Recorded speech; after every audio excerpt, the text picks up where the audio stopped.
भवानी शंकरो वंदे श्रद्धा विश्वासरूपिणा याभ्यां विना न पश्यन्ति सिद्धा स्वान्तस्थमीश्वरम् वन्दे बोधमयं नित्यं गुरुं शङ्कररूपिणं यमाश्रितो हि वक्रोऽपि चन्द्रः सर्वत्र वन्दते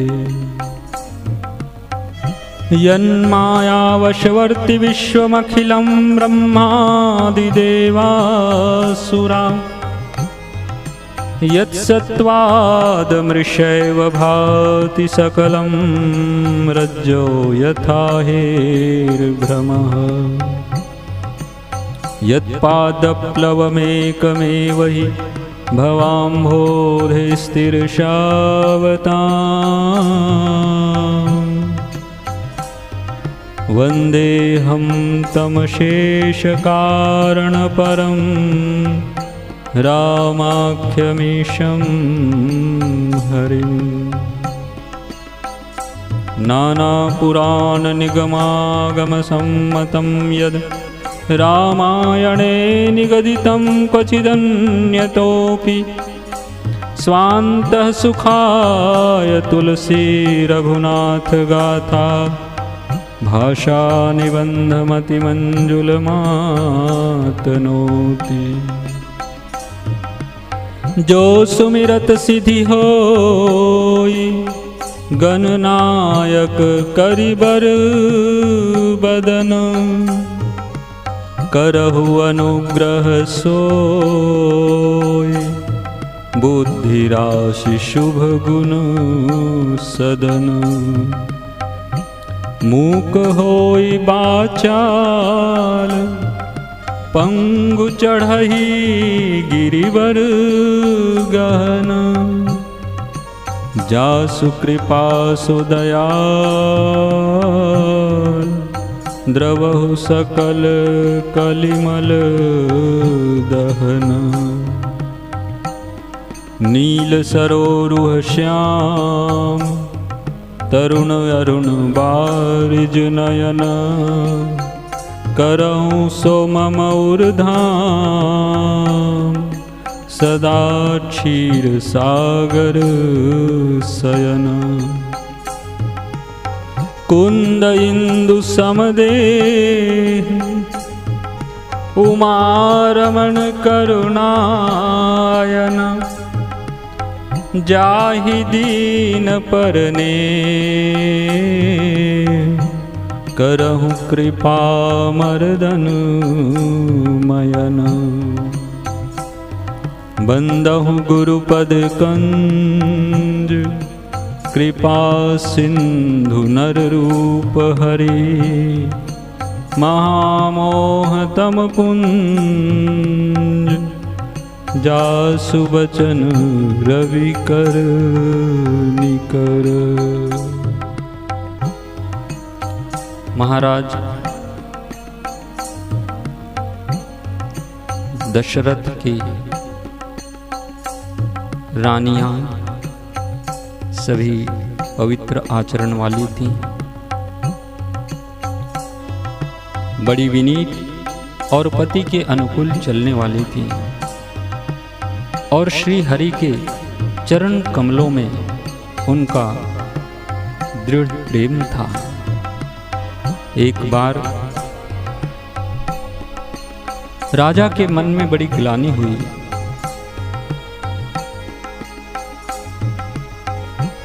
कि मेरे पुत्र नहीं हैं।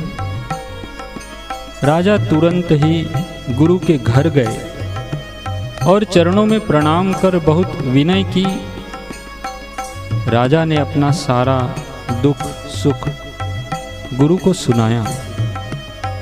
गुरु वशिष्ठ जी ने उन्हें बहुत प्रकार से समझाया और कहा, धीरज धरो, तुम्हारे 4 पुत्र होंगे जो तीनों लोकों में प्रसिद्ध और भक्तों के भय को हरने वाले होंगे।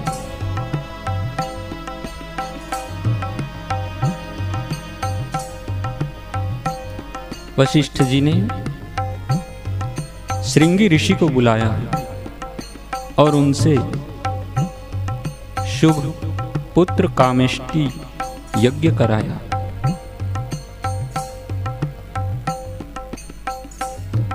मुनि के भक्ति सहित आहुतियां देने पर अग्निदेव हाथ में चरु हविष्यान्न खीर लिए प्रकट हुए और दशरथ से बोले,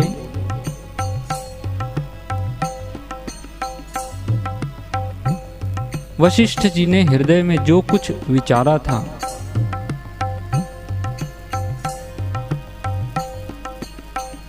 तुम्हारा वह सब काम सिद्ध हो गया हे राजन।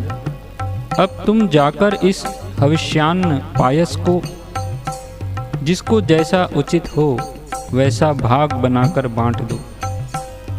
तदनंतर अग्निदेव सारी सभा को समझाकर अंतर्ध्यान हो गए।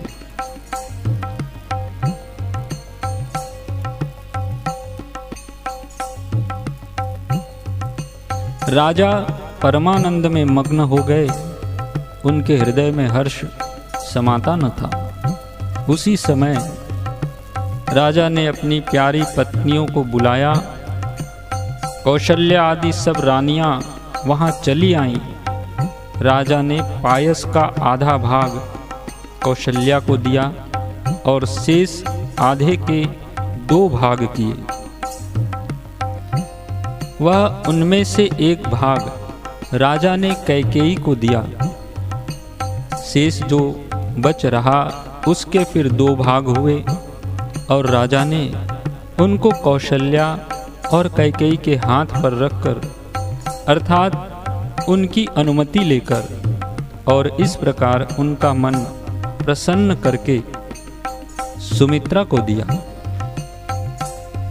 इस प्रकार सब स्त्रियां गर्भवती हुईं। वे हृदय में बहुत हर्षित हुई। उन्हें बड़ा सुख मिला।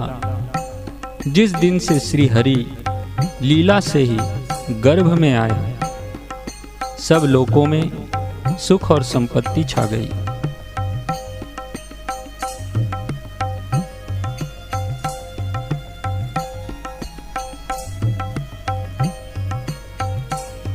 शोभा, शील और तेज की खान बनी हुई सब रानियां महल में सुशोभित हुई।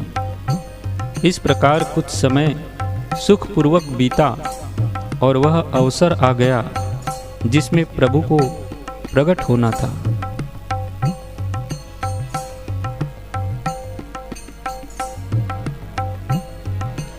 जोग लगन ग्रहवार तिथि सकल भय अनुकूल। चर अरु अचर हर्ष जुत राम जन्म सुख मूल। योग, लग्न, ग्रह, वार और तिथि सभी अनुकूल हो गए। जड़ और चेतन सब हर्ष से भर गए, क्योंकि श्री राम का जन्म सुख का मूल है। नवमी तिथि मधुमास पुनीता शुक्ल पक्ष अभिजित हरि प्रीता। मध्य दिवस अति शीत न घामा पावन काल लोक विश्रामा। पवित्र चैत्र का महीना था। नवमी तिथि थी, शुक्ल पक्ष और भगवान का प्रिय अभिजीत मुहूर्त था। दोपहर का समय था। न बहुत सर्दी थी न धूप थी। वह पवित्र समय सब लोगों को शांति देने वाला था। शीतल मंद सुरभि बहबाओ, हर्षित सुर संतन मन चाओ। बन कुसुमित गिरिगन मनियारा, स्रवहि सकल सरितामृत धारा। शीतल मंद और सुगंधित पवन बह रहा था। देवता हर्षित थे और संतों के मन में बड़ा चाव था। वन फूले हुए थे, पर्वतों के समूह मणियों से जगमगा रहे थे और सारी नदियां अमृत की धारा बहा रही थी। सो अवसर विरंची जब जाना, चले सकल सुर साजिश विमाना। गगन विमल संकुल सुर जो था, गावहि गुण गंधर्व बरु था। जब ब्रह्मा जी ने वह भगवान के प्रकट होने का अवसर जाना, तब उनके समेत सारे देवता विमान सजा सजा कर चले। निर्मल आकाश देवताओं के समूहों से भर गया। गंधर्वों के दल गुणों का गान करने लगे। बरसहि सुमन सुवंजलि साजी, गह गहि गगन दुंदुभि बाजी। स्तुति करहि नाग मुनि देवा, बहुविधि लावहि निज निज सेवा। और सुंदर अंजलियों में सजा सजा कर पुष्प बरसाने लगे। आकाश में घमासान नगाड़े बजने लगे। नाग मुनि और देवता स्तुति करने लगे और बहुत प्रकार से अपनी सेवा उपहार भेंट करने लगे। सुर समूह विनती करी, पहुँचे निज निज धाम। जग निवास प्रभु प्रगटे, अखिल लोक विश्राम। देवताओं के समूह विनती करके अपने अपने लोकों में जा पहुँचे। समस्त लोकों को शांति देने वाले जगदाधार प्रभु प्रकट हुए। भय प्रगट कृपाला, दीन दयाला। कौशल्या हितकारी, हर्षित महतारी। मुनि मन हारे, अद्भुत रूप विचार। लोचन अभिरामा, तनु घनश्यामा। निज आयुध भुजचारी, भूषण बनमाला।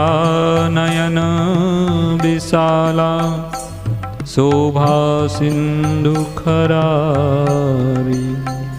दीनों पर दया करने वाले कौशल्या जी के हितकारी कृपालु प्रभु प्रकट हुए। मुनियों के मन को हरने वाले उनके अद्भुत रूप का विचार करके माता हर्ष से भर गई। नेत्रों को आनंद देने वाला मेघ के समान श्याम शरीर था। चारों भुजाओं में अपने खास आयुध धारण किए हुए थे। दिव्य आभूषण और वनमाला पहने थे। बड़े बड़े नेत्र थे। इस प्रकार शोभा के समुद्र तथा खर राक्षस को मारने वाले भगवान प्रकट हुए। कह दुई कर जोरी, स्तुति तोरी। कहीं विधि करो अनंता। माया गुण ज्ञानातीत अमाना। वेद पुराण भनंता। करुणा सुख सागर, सब गुण नागर। जय गावहीं श्रुति संता। सो मम हित लागी, जन अनुरागे। भयहु प्रगट श्रीकंता। दोनों हाथ जोड़कर माता कहने लगी, हे अनंत, मैं किस प्रकार तुम्हारी स्तुति करूं। वेद और पुराण तुमको माया, गुण और ज्ञान से परे और परिमाण रहित बतलाते हैं। श्रुतियां और संतजन दया और समुद्र, सुख का समुद्र, सब गुणों का धाम कहकर जिनका गान करते हैं, वही भक्तों पर प्रेम करने वाले लक्ष्मीपति भगवान मेरे कल्याण के लिए प्रकट हुए हैं। ब्रह्मांड निकाया निर्मित माया, रोम रोम प्रतिवेद कहे, मम उरसो वासी यह उपहासी, सुनत धीर मति थिर न रहे। उपजा जब ज्ञाना प्रभु मुस्काना, चरित बहुत विधि किन्ह चहे, कही कथा सुहाई मातु बुझाई, जही प्रकार सुत प्रेम लहे। वेद कहते हैं कि तुम्हारे प्रत्येक रोम में माया के रचे हुए अनेकों ब्रह्मांडों के समूह भरे हैं। वे तुम मेरे गर्भ में रहे इस हंसी की बात के सुनने पर धीर विवेकी पुरुषों की बुद्धि भी स्थिर नहीं रहती, अर्थात विचलित हो जाती है। जब माता को ज्ञान उत्पन्न हुआ तब प्रभु मुस्कुराए। वे बहुत प्रकार के चरित्र करना चाहते हैं, अतः उन्होंने पूर्व जन्म की सुंदर कथा कहकर माता को समझाया, जिससे उन्हें पुत्र का वात्सल्य प्रेम प्राप्त हो, भगवान के प्रति पुत्र भाव हो जाए। माता पुनि बोली सोमति डोली, तजहूँ तात यह रूपा, की जय शिशु लीला अति प्रिय शीला, यह सुख परम अनुपा। सुनी बचन सुजाना रोदन ठाना, होई बालक सुर भूपा, यह चरित जगावही हरि पद पावही, तेन परहि भवकूपा। माता की वह बुद्धि बदल गई। तब वह फिर बोली, हे तात, यह रूप छोड़कर अत्यंत प्रिय बाल लीला करो, मेरे लिए यह सुख परम अनुपम होगा। माता का यह वचन सुनकर देवताओं के स्वामी सुजान भगवान ने बालक रूप होकर रोना शुरू कर दिया। तुलसीदास जी कहते हैं, जो इस चरित्र का गान करते हैं वे श्री हरि का पद पाते हैं और फिर संसार रूपी कूप में नहीं गिरते। विप्रधेनु सुर संत हित, लिन्न मनुज अवतार, निज इच्छा निर्मित तनु, माया गुण गोपार। ब्राह्मण, गौ, देवता और संतों के लिए भगवान ने मनुष्य का अवतार लिया। वे अज्ञानमयी मलिना माया और उसके गुण सत रज तम और बाहरी तथा भीतरी इंद्रियों से परे हैं। उनका दिव्य शरीर अपनी इच्छा से ही बना है, किसी कर्म बंधन से परवश होकर त्रिगुणात्मक भौतिक पदार्थों के द्वारा नहीं। सुनि शिशु रुदन परम प्रिय बानी, संभ्रम चली आई सवरानी, हर्षित जह तह धाई दासी, आनंद मगन सकल पुरवासी। बच्चे के रोने की बहुत सी प्यारी ध्वनि सुनकर सब रानियां उतावली होकर दौड़ी चली आईं। दासियां हर्षित होकर जहां तहां दौड़ी। सारे पुरवासी आनंद में मग्न हो गए। राजा दशरथ जी पुत्र का जन्म कानों से सुनकर मानो ब्रह्मानंद में समा गए। दशरथ पुत्र जन्म सुनि काना, मानहु ब्रह्मा नंद समाना। मन में अतिशय प्रेम है, शरीर पुलकित हो गया। आनंद में अधीर हुई बुद्धि को धीरज देकर और प्रेम में शिथिल हुए शरीर को संभाल कर वे उठना चाहते हैं।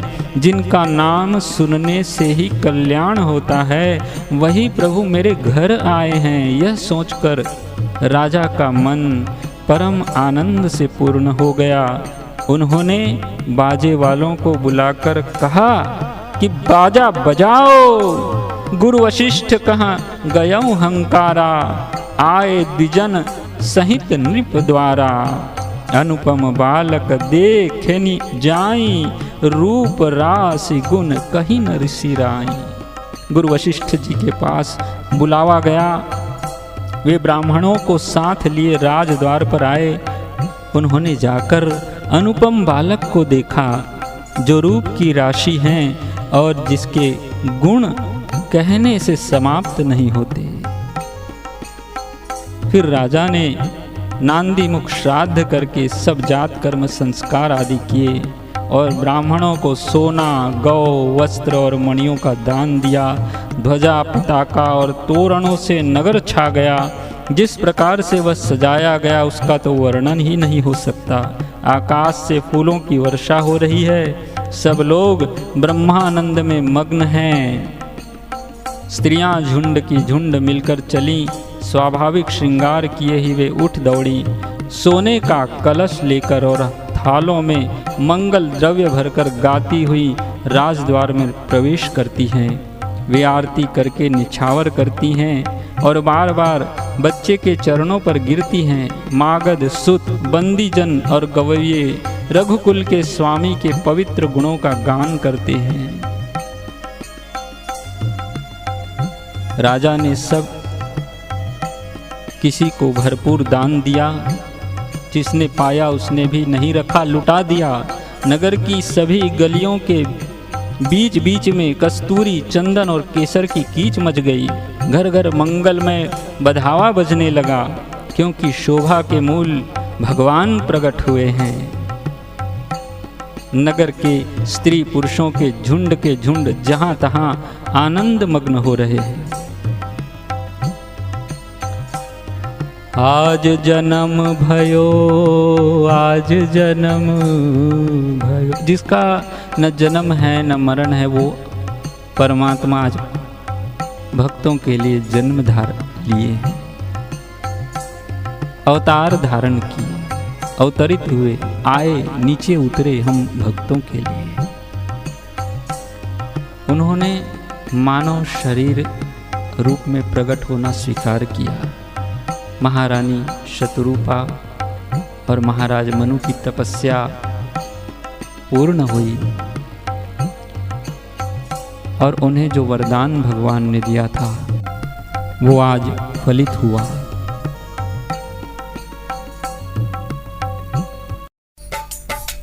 हाँ, राम जन्म की बधाई हो, आज राम जी पधारे। हाँ, राम जन्म की बधाई हो, आज राम जी पधारे। राम जन्म की बधाई हो, आज राम जी पधारे। हाँ, राम जन्म की बधाई हो, आज राम जी पधारे। पलना में झूल रहे राम लला जी, पलना में झूल रहे राम लला जी।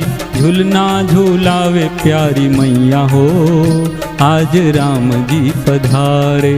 झूलना झूलावे प्यारी मैया हो, आज राम जी पधारे।